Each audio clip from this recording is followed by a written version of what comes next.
Halito everyone, here's a bead tutorial on how I added this odd count peyote stitch to an elastic wristlet. Let's start off with everything that you're going to need for this project. Of course, you're going to need an elastic wristlet. I bought this online, but you can get it at most hobby stores. I'm going to be using a size 10 pony beading needle, a size D Nymo thread, some embroidery scissors, and Delicas. Let's start by threading our needle. The way that I like to do it is by putting the thread in between my pointer and my thumb, and then making it to where you can barely see that thread poking out and push the eye of the needle down onto the thread. This is what works for me, and it works almost every single time. As long as your thread isn't frayed, it's a pretty good trick. Our pattern calls for 11 rows and 11 columns, so I'm going to pick up 11 beads to get our project started. When doing a peyote stitch, I like to have my beads in between my pointer and my thumb, and I like to have this tail here coming through the rest of my fingers out the bottom of my hand. That tail is very important. You will need that length later. You're going to pick up bead number 12, and you're going to skip 11 and go back through 10. So I'm picking up a maroon bead, going through the red one, and it's going to create this cute little triangular shape. That is what we're going to be looking for as we continue on in our peyote stitch. The next bead I need to pick up is orange because we're doing straight lines. So I'm always going to be picking up the color that I'm skipping. I'm skipping the orange bead, I'm going through the yellow, so I needed an orange bead.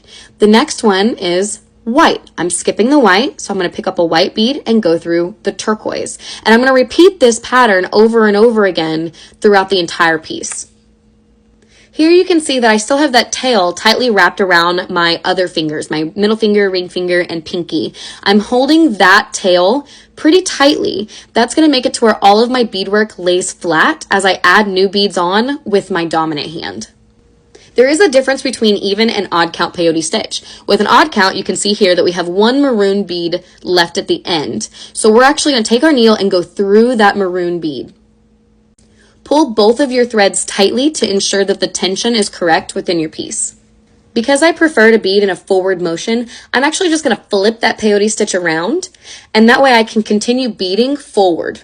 In keeping with our straight line pattern, I'm going to pick up a maroon bead so I can place it next to this maroon by going through the red. But I'm also going to go through the orange bead. Reason being is that, especially in odd count peyote stitch, there's going to be multiple levels. My thread always needs to be coming out where there's an open gap to place my next bead. So here I need a yellow, I'm going to go through the white. Next bead I need is going to be turquoise, I'm going to go through the white again.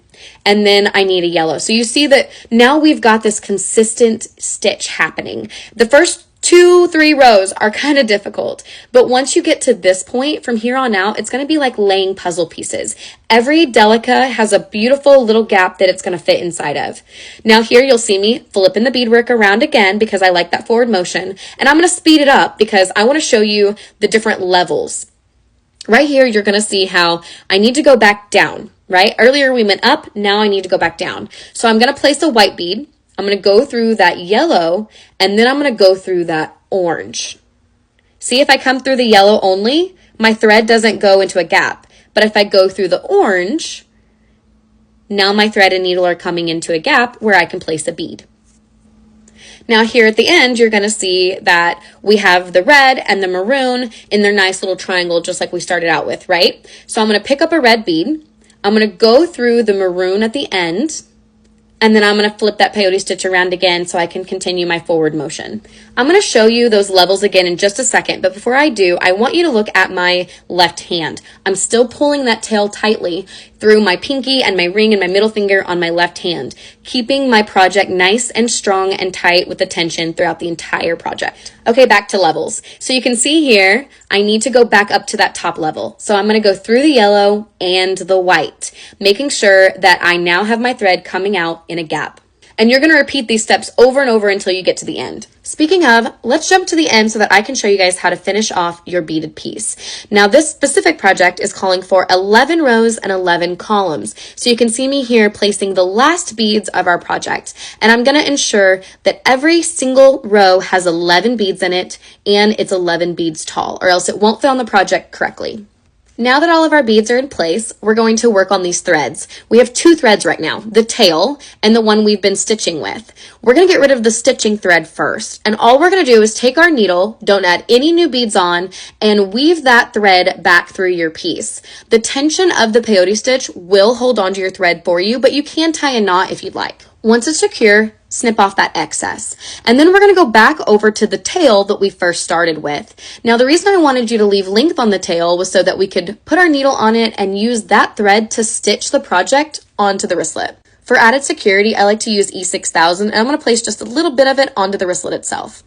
I'm going to use my left hand to press the beadwork onto the glue and the wristlet, and then use my dominant hand to zipper stitch the 2 sides of the beadwork together. To make the beads lay seamlessly together, I'm going to go from one bead on one side to the next bead on the other side, back and forth all the way up the project, pulling the thread tightly as I go so that the beads can come together. And you can see here at the top, it's got a little bit of a gap. That's because we want to make sure we hit every single bead. Once I do this, you're going to see me pull that thread tightly and then the seam disappears.